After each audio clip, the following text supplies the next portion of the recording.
On a parlé de la façon dont les reins sont structurés en unités fonctionnelles qu'on appelle des néphrons, et du fait que ces néphrons ont tous comme point de départ le cortex rénal.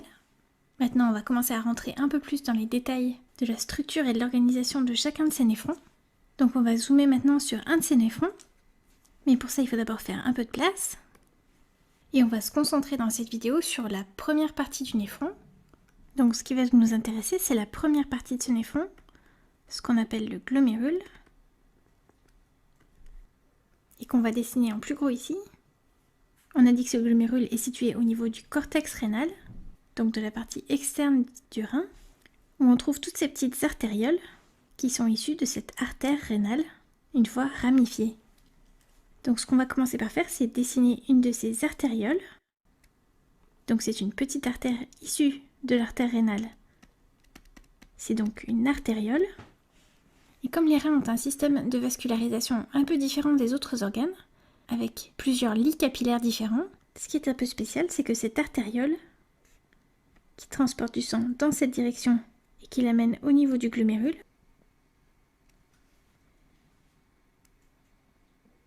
donne ici naissance à un réseau de petits capillaires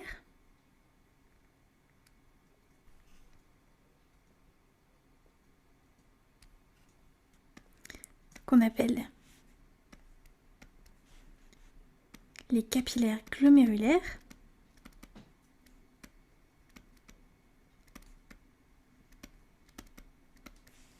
et qui de façon un peu surprenante pour des capillaires ne se collectent pas dans une vénule, mais dans une autre artériole,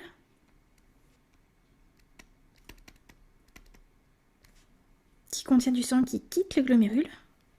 Donc comme exceptionnellement on a deux artérioles, une qui amène du sang dans ce lit capillaire et l'autre qui récupère le sang de ce lit capillaire, on leur a donné des adjectifs pour les reconnaître.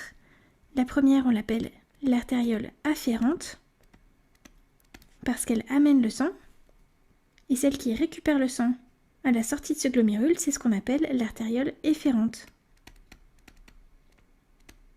Celle qui contient le sang qui quitte le glomérule, qui va vers l'extérieur. Et ce qu'on sait, c'est que ce glomérule, c'est un endroit où se produit la filtration du sang, c'est-à-dire que du liquide et des molécules contenues dans le sang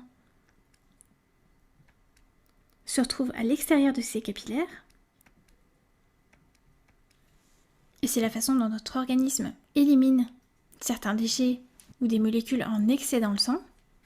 Donc le glomérule, c'est l'endroit du néphron où se produit la filtration du sang, ce qui fait qu'on se retrouve avec ici du liquide dans ces espaces, qui est un filtrat du sang et qu'on appelle l'urine primitive. Donc on a tout ce liquide qui fuit hors de ces capillaires au niveau du glomérule, et il faut bien que ce liquide soit récupéré et qu'il aille quelque part. Et ce qu'on a ici, c'est une sorte de contenant pour ce liquide, qui vient en quelque sorte épouser la forme de ces capillaires et qui donne sa forme au glomérule. Et on verra ensuite comment ce filtrat continue son chemin à travers les autres parties du néphron. Mais on va commencer par voir les différents éléments de ce glomérule, à commencer par sa partie la plus externe qu'on appelle la capsule. Comme elle a été décrite par un scientifique anglais qui s'appelait Bowman, on l'appelle la capsule de Bowman. Elle est formée de cellules très plates,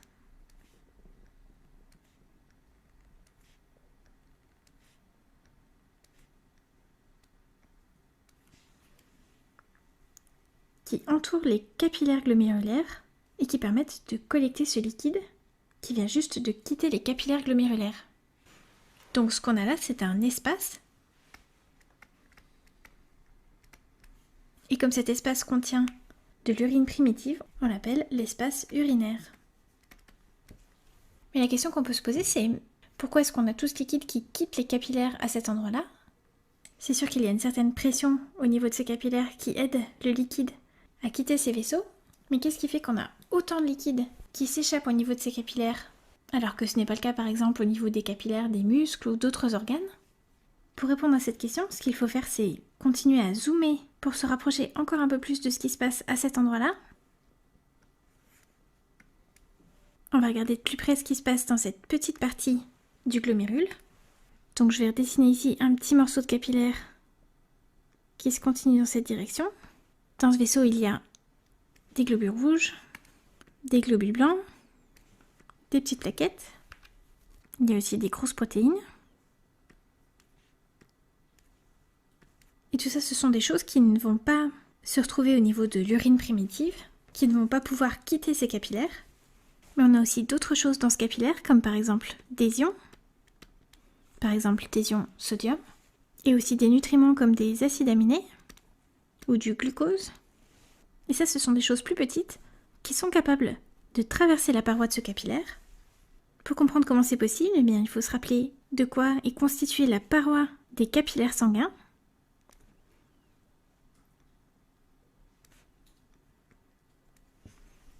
Ce que j'ai dessiné là, ce sont des cellules endothéliales.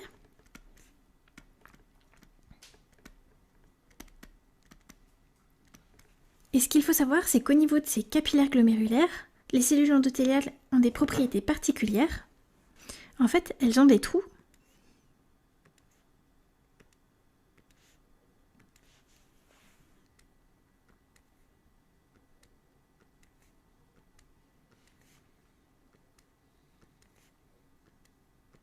Des trous très petits qu'on appelle des fenestrations.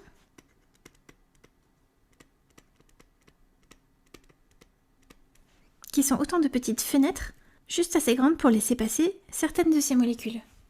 Donc par exemple, cet ion sodium peut traverser la paroi du capillaire glomérulaire, cet acide aminé aussi peut traverser, et il y a même certaines protéines qui ont une taille leur permettant de passer dans ces fenestrations. Mais ce qu'il ne faut pas oublier, c'est que, en plus de cette couche de cellules endothéliales, il y a aussi, à l'extérieur de ce capillaire, une couche de protéines qui forme ce qu'on appelle la membrane basale.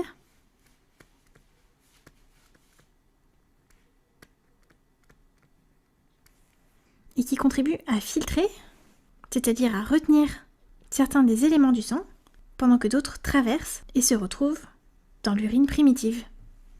Parce que ce que j'aurais dû préciser, c'est qu'un type de molécule qui peut traverser la paroi de ces capillaires glomérulaires, ce sont les molécules d'eau, et c'est comme ça qu'on se retrouve avec une grande quantité de liquide venu du sang à travers la paroi de ces capillaires glomérulaires. Et il y a encore un autre type de cellules qui participent à la filtration au niveau de ces capillaires glomérulaires, que je n'ai pas encore dessiné, qui ont une forme un peu bizarre.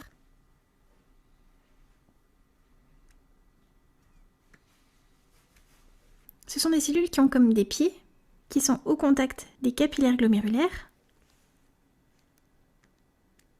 Et comme on a l'impression que ces cellules ont des sortes de pieds, eh bien on les appelle des podocytes. C'est-à-dire des cellules qui ont des pieds. Donc si on refait un peu de place sur ce schéma, on a ici des cellules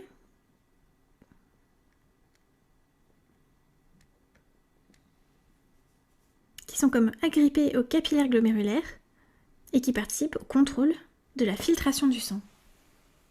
Donc tout ce qu'on a vu là, cette structure, c'est ce qu'on appelle le glomérule du néphron. Et ce qu'on verra dans d'autres vidéos, c'est quelles sont les autres parties de ce néphron.